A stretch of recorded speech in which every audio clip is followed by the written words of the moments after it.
दोस्तों आज बात करेंगे मार्केट की तेजी की और उसमें एफआईआईज और डीआईआईज के एक्शन की भी बात होगी। प्लस उसके बाद में बात होगी कि पिछले अक्टूबर नवंबर दिसंबर में क्या स्टेप्स लिए गए हैं, जनवरी फरवरी मार्च में क्या स्टेप्स लिए गए हैं और रिटेल इन्वेस्टर्स ने क्या स्टेप्स लेने हैं।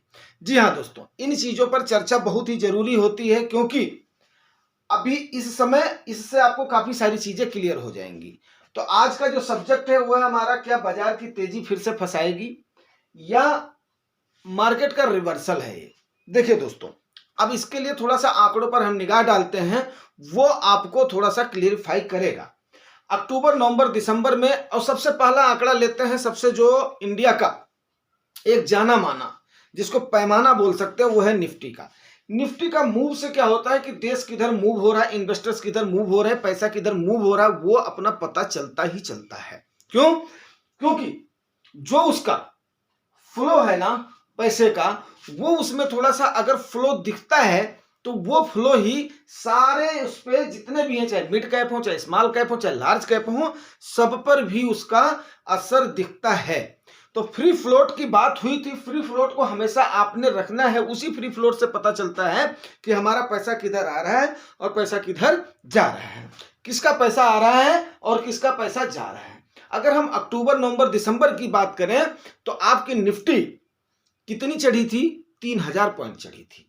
जब लोगों को लगा था यस मार्केट में खूब पैसा बनेगा, मार्केट में खूब आएगा, खूब जाएगा, तो उस समय जो पैमाना आपको बताऊं तो फिर उसके लिहाज से आप देख लीजिए अक्टूबर नवंबर दिसंबर में तकरीबन हर इंडिसेस का अपराइज की तरफ ही मूव रहा था। और उस समय नए इन्वेस्टर्स काफी सारे आए थे रिटर्न को देख करके। आज के टाइम पर क्या हुआ, जनवरी फरवरी मार्च में आपका केवल अभी 3 ट्रेडिंग सेशन बाकी है। कितना? ओनली 3। मार्च का महीना आपका क्लोज है और इसमें आप देखिए कि केवल 300 पॉइंट के इर्द गिर्द आपका निफ्टी क्या कर रहा है, मूव कर रहा है। उसमें स्मॉल कैप मिड कैप की गिरावट भी आई और उसके बाद में थोड़ा सा रैली भी उसमें दिखाई दे रही है।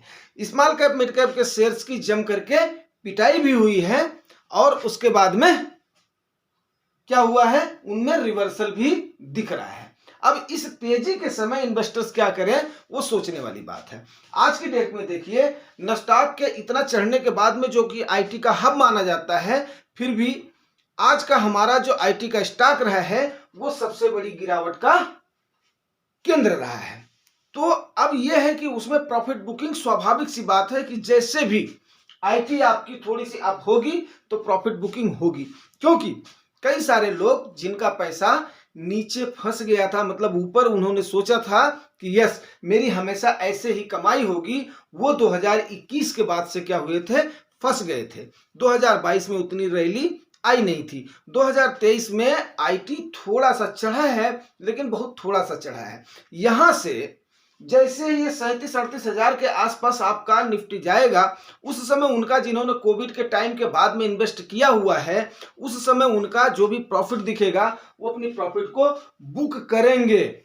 यहां पर आप एक चीज का ध्यान रखिएगा, चाहे कितना भी पेशेंस वाला इन्वेस्टर हो, लास्ट में वो क्या सोचता है, यस अगर मेरा वहां पर ऑल टाइम हाई पर पहुंच जाता है तो मैं कम से कम उसमें से अपना प्रॉफिट निकाल लूं। क्यों? क्योंकि वो ज्यादा दिन से फंसा हुआ महसूस करता है। नंबर 1। नंबर 2 बात आपको अभी मैं एफआईआई और डीआईआई का मूव बताता हूं। देखिए पिछले 5 ट्रेडिंग सेशन से आप देखिए कि आपके एफआईआई ने हेवी सेल किया है। कितना? करीब 10,000 करोड़ के आसपास का इन्होंने सेल कर दिया है, आप लोग चेक कर लीजिएगा। लेकिन वहीं पर आपको हमने बताया था कि म्यूचुअल फंड के पास, एमसीज के पास काफी सारा पैसा है, उन्होंने होल्ड करके रखा हुआ है। अब वो एफआईआई को स्टेप लेने नहीं देते हैं। जैसे आज की डेट में उन्होंने 3,000 करोड़ की अगर सेल करी है तो ये 3200 करोड़ की क्या कर देते हैं, बाई कर देते हैं। और यही बात मैंने आपको स्ट्रैटेजी बताई भी थी, आपको उतना ही खरीदना है। देखो आपको हमेशा ये देखना है कि अगर जो आपके फंड के एमसीज स्टेप उठा रहे हैं, उतना ही आपने अपने पोर्टफोलियो में क्या करना है, उतना ही स्टेप उठाना है, खास करके इस अनसर्टेन मार्केट में। क्यों? क्योंकि आप देखिए डोल डाउन एक वर्ड मैं हमेशा यूज करता हूं। मार्केट क्या कर रही है इस समय, ऑसिलेशन के जैसे स्विंग कर रही है एक जगह पे। तो 3 महीने में आप देखिए आपको टाइम करेक्शन के मोड में तो मार्केट आपकी दिख ही रही, इसमें कोई भी संदेह नहीं है। तो आपने वही स्टेप लेना है, जितना एफआईआई सेल कर रही हैं उतना ही आपने अपने लमसम की क्या करनी है, अमाउंट को अपना बढ़ा देना है। एसआईपी जो जा रही है वो आप छोड़िए अपने फंड मैनेजर के भरोसे, लेकिन आप अपनी एनएबी को लेकर के चलिए। उस डेट में एनएबी आपकी पक्का फ्लक्चुएट होती है, और वही चाहे वो पॉइंट पॉइंट का एक्यूमुलेशन हो, 0.5 का, 0.2 का, 0.1 का, जितना भी एक्यूमुलेट कर रहे हो वही आपकी कंपाउंडिंग को क्या करेगी, निखारेगी। वही जब आपकी मार्केट जो भागेगी ना, दौड़ेगी ना, ऐसा तो है नहीं दौड़ेगी नहीं, हाँ कुछ हो सकता है जब आप स्टेप बाय स्टेप करेंगे तो आगे अगर जब करेक्शन आएगा, ऐसा तो है नहीं कि करेक्शन आएगा नहीं, ठीक है ना। ये इसीलिए आज का सब्जेक्ट है, कभी भी मार्केट में आप ट्रैप हो सकते हैं, इसमें कोई भी संदेह नहीं, लेकिन इन्वेस्टर्स को डरने की जरूरत तो है नहीं, क्योंकि आप ट्रेडर तो हो नहीं। ट्रेडर हो नहीं तो आपने क्या करना है, प्रॉफिट से ही अपना प्रॉफिट कमाना है, मतलब कंपनियों की प्रॉफिट से अपना प्रॉफिट कमाना है। आपको वहां पर जहां पर आपने पोजीशन बना लिया है, जब तक आपका गोल अचीव नहीं हो जाता है तब तक आप वहां पर बैठे रहेंगे। मैं एग्जांपल देना चाहूंगा, हमारे एक बड़े प्यारे से मासूम से व्यूअर है, लेकिन उनकी समझ की मैं दाद देना चाहूंगा, ठीक है ना। उन्होंने बड़ा प्यारा सा कमेंट किया था, और वो अमूमन बड़ा अच्छा कमेंट करते हैं, और वो मैं समझ रहा हूं कि जैसे उनको तजुर्बा हो जाएगा ना, वो लाइफ में जरूर जो है तरक्की करेंगे।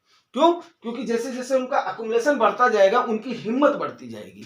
हिम्मत बढ़ती जाएगी तो स्टेप लेंगे। पहले मैं उनका जो कमेंट उठा दूं, उन्होंने बोला था भविष्य का कोई भरोसा नहीं अंकल, लेकिन क्या है मैं 10 सालों तक हिलने वाला नहीं हूं।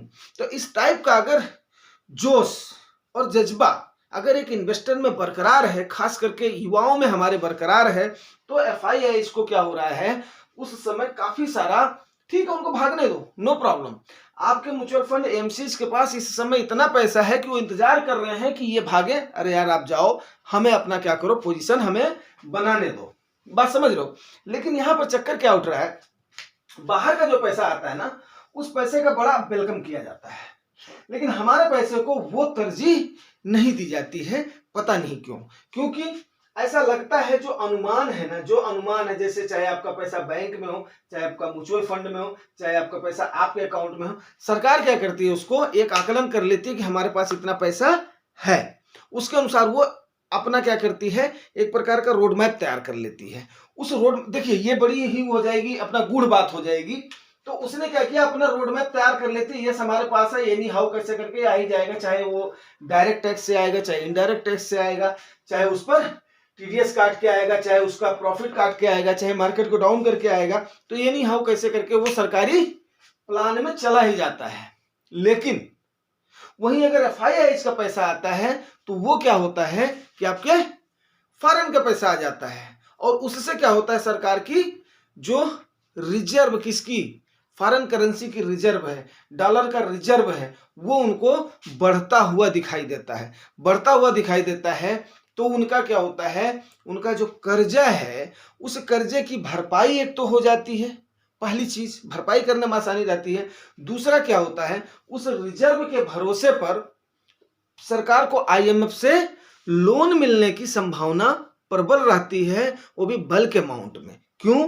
क्योंकि हर जगह पे क्या पूछा जाता है, आपका मोर्गेज पूछा जाता है। उस मोर्गेज को मैं आगे बढ़ने से पहले, मोर्गेज तो हमसे भी पूछा जाता है, हर जगह पर पूछा जाता है। अगर आज की डेट में आपकी एफडी है, चाहे आपने कहीं पर भी रखा हो, अगर आप एफडी पर जाओगे तो 90% तक आपको लोन मिल जाता है, लेकिन किस पीरियड के लिए मिलता है, वो आपका 10% मोर्गेज रख लेते हैं, जिस डेट तक आपकी उसकी मेच्योरिटी हो रही है। 75 से लेकर के 90% तक आपको मिल जाता है, और इजीली मिल जाता है। केवल 1% ज्यादा पर आपका बैंक आपको ब्याज देने के लिए तैयार है, आपने रखा हुआ है। और आप ये मान करके चलो, जो आपका म्यूचुअल फंड का है ना, उस पर भी कोलेटरल आपको मिल जाता है। क्यों मिलता है? क्योंकि वो 60% मान लो, 60% तक तो अमूमन आदमी को मिल ही जाता है। तो ये सबसे बड़ी खासियत है म्यूचुअल फंड की। तो अब ये सारी चीजों को लेकर के आपके पास जो सिनेरियोज आ रहे हैं इलेक्शन तक, आप थोड़ा थोड़ा करके आप अपने एक्यूमुलेशन को, जैसे जैसे मार्केट, ऐसा तो है नहीं कि मार्केट सीधे अप हो जाएगी। बुल्स और बियर्स में इस समय काफी खींचतान है। बियर्स हावी होने की कोशिश कर रहे हैं, लेकिन तारीफ करनी पड़ेगी किसकी? बुल्स की, जो कि ऐसा लग रहा था जब अब की बार ये गिरावट हुआ था, 22,000 का लेवल जब ब्रेक हुआ था, 21,700 पर जब आपकी निफ्टी गई थी, उस समय ऐसा लग रहा था कि बियर्स हावी हो जाएंगे। लेकिन तारीफ के काबिल स्टेप्स किसके रहे हैं? बुल्स के रहे हैं, जिन्होंने क्या कर लिया, आपका सरवाइव कर लिया और मार्केट आपकी किधर हो गई? रिवर्सल की तरफ हो गई है। आज की डेट में रिवर्सल की तरफ गई है, इसमें कोई भी दो राय नहीं है। लेकिन आपको इस तेजी में फंस भी सकते हैं आप, इसमें कोई भी संदेह नहीं है। लेकिन फंसना क्या है? इन्वेस्टर्स कभी फंसता नहीं है, उसके पास क्या आता है? मौका आता है। और ठीक है ना, उस मौके को आप हमेशा भुनाने के लिए तैयार रहेंगे। जैसे ही आपको गिरावट दिखती है, इस समय 3 महीने का प्राइस करेक्शन टाइम करेक्शन आपका हो गया है, तो प्राइस करेक्शन आपको जैसे दिखता है, आपने थोड़ी सी पोजीशन अपने हर फंड में थोड़ी थोड़ी क्या करनी है? बढ़ा देनी है। चाहे वो लार्ज कैप है, चाहे मिड कैप है, चाहे स्मॉल कैप है, चाहे फ्लेक्सी कैप है। अब आपने ज्यादा इंतजार नहीं करना है। अपना 1 पार्ट, जैसे आपने 10 पार्ट में बांट लिया, 1 लाख रुपया है, 10 पार्ट में आपने बांट लिया है, तो 5-5 हजार को 2 बार की गिरावट में क्या करो? पार कर दो। ठीक है ना? 10,000 रुपया आप क्या करो कि हाँ 10-15 दिन में आप 2 सेशन में पार कर दो, और गिरावट दिखती है तो उसके बाद में पार कर दो। इसे 2-3 महीने में आप क्या करेंगे? अपने उस पैसे को लेकर के आप तैयार रहेंगे और उसको अपना पार करेंगे। क्यों? क्योंकि ये आप फंसने या रिवर्सल के चक्कर में मत पड़िए। विकास क्या है? आपका गोल होराइजन लंबा है। आप क्या है? एक इन्वेस्टर हैं। जो भी आपको सेक्टर एज के मुताबिक, सेक्टर नहीं कह सकते, जो भी इंडाइसेस आपकी, चाहे स्मॉल कैप हो, चाहे मिड कैप हो, चाहे लार्ज कैप हो, जो आपको सूट कर रही हैं, आप अपने आप को बेटर जानते हैं, ये बात मैंने बताई हुई है। आप वहां पर क्या करें? अपने आप को पार करें और अपनी पोजीशन को, जैसे आपकी DIIS पोजीशन बनाती हैं, उसी प्रकार की पोजीशन आप बनाते रहिए। ठीक है ना? और संडे को हम टैक्स हार्वेस्टिंग पर एक जो है डिमांड है हमारे एक व्यूअर का, उसको मैं जरूर बनाऊंगा। और भी जितने सारे देखो भाई, जितने मेरे नए भाई हैं, जितना भी कमेंट आप लोग करते हो, मैं तकरीबन उनकी रिप्लाई देता ही देता हूं। लेकिन यार मुझे एक बड़ी हंसी आती है, अब मान लिया बस और ट्रेन की इंक्वायरी वो करना, वो भी रात में, आधी रात के समय जब मैं सो रहा हूं, उस समय उसकी आप अगर इंक्वायरी कर रहे हो, तो यार वो थोड़ा सा हास्यप्रद तो हो जाता है, लेकिन अपने व्यूअर्स के लिए हमें उसकी रिप्लाई करनी ही पड़ती है।